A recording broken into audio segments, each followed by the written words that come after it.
జూబ్లీస్ లో సోషల్ వారట, తెరపైకి ఎడిటెడ్ వీడియోలు వస్తున్నాయట, డీప్ ఫేక్ ఫోటోలు కూడా వస్తున్నాయట, విస్తృతంగా వైరల్ చేస్తున్న పార్టీలట, ఏఐ జనరేటెడ్ కంటెంట్ వినియోగం, కాంగ్రెస్ టార్గెట్ గా బీఆర్ఎస్ సోషల్ మీడియా ప్రచారం చేస్తుందట.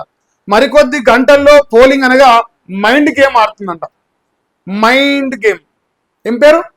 Mind game. ఎవరు ఆడుతున్నారు? బీఆర్ఎస్ ఆడుతుంది. రేవంత్ రెడ్డి ఆడుతాడు.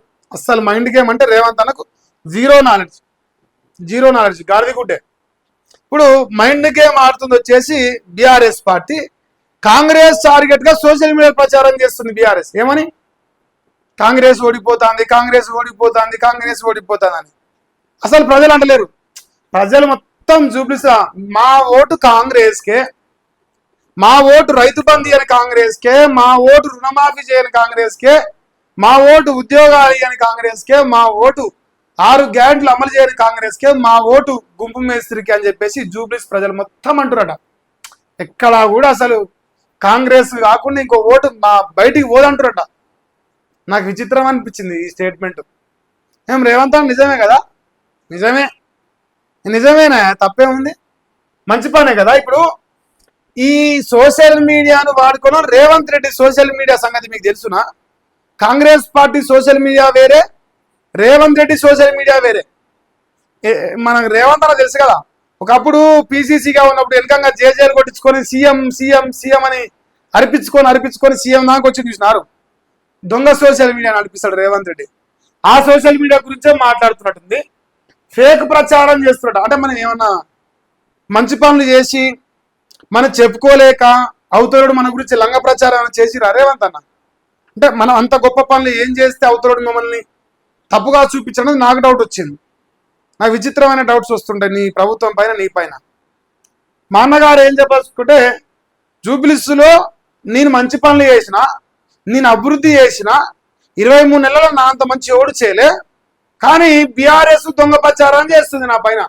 ఫెయిల్యూరు ముఖ్యమంత్రి అని, ఫెయిల్యూరు గవర్నమెంట్ అని ఫేక్ వీడియోలు తయారు చేస్తుంది. అస్సలు ప్రజలు ఎవ్వరు ఏమంటలేరు నిన్ను. మంగళారతు వలుకుతురు, మంగళ ఆరతని వాళ్ళకవే. ఇంకా రేవంత్ అన్న కానీ పాటలు పాడతారు. ఇప్పుడు నాకు పాటలు పాడే ఇంట్రెస్ట్ లేదు, కానీ ఇట్లా రేవంత్ రెడ్డి అయితే గొప్పగా పొగుడుతురట. ఇంకా మనకు తెలియదు అది ఏడ పొగుడుతురు, ఆయన అనుకుంటున్నాడు మరి అట్లా. సో పొగుడుతురు నన్ను అని చెప్పేసి రాసుకున్నాడు.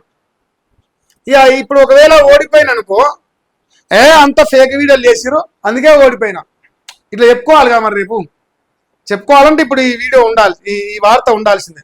ఇది బొమ్మ అంట, ఇది ఫేస్బుక్ అంతా యూట్యూబ్ అన్నీ వేసిండు, బొమ్మలు అన్నీ వేసిండు. సో జూబ్లీస్ సోషల్ మీడియాలో ఒక వారు నడుస్తుంది, గ్రౌండ్లో ఒక వారు నడుస్తుంది. పైసలు, చీరలు, చికెను, మందు ఈ వారు గ్రౌండ్లో నడుస్తుందట. సోషల్ మీడియా ఫేక్ వీడియోలో వారు నడుస్తుంది. అసలు రేవంత్ రెడ్డి మాగంటి గోపీనాథ్ గారు తల్లితో అసలు చండాలమైన రాయికి అసలు చేయలే. జూబ్లీస్ ప్రజలకి దొంగ మాటలు చెప్పలే. కేసీఆర్ అన్ని పథకాలు ఇచ్చిండు. కేసీఆర్ కంటే గొప్పగా డెవలప్ చేస్తుండు. రైజింగ్ లో ఉన్నాం మనం కదా, అంతే. అందువల్ల రేవంత్ రెడ్డి కరెక్ట్ మాట్లాడిండు, మనం ఒప్పుకోవాల్సింది ఈ విషయంలో అన్న రాసుకుంటున్నాడు. ఇంకేంది? మంత్రిగా బాధ్యతలు తీసుకున్న అజారుద్దీన్ అట సచివాలయంలోని ఛాంబర్లో ప్రత్యేక ప్రార్థనలు చేసిండు. ఫకీర్ రిహాబిలిటేషన్ ఫైల్తో తొలి సంతకం. అంటే ఏందా ఇది? రిహాబిలిటేషనా? ఫకీర్ రిహాబిలిటేషన్ ఫైల్తో తొలి సంతకం పెట్టినట. మైనార్టీ సంక్షేమమే కదా కాక. సో అందువల్ల మరి బాధ్యతలు స్వీకరించినట్ట. ఆ రోజు ప్రమాణం చేసిండు, ఇలా బాధ్యతలకు వచ్చి కూర్చున్నట. ప్రత్యేక పూజలు చేసినట, వాళ్ళ మతానికి సంబంధించిన పూజలు చేసినట. ఇంకో క్యాబ్ పెట్టుకుని ఇట్లా పెట్టుకుంటే గొప్పదనం.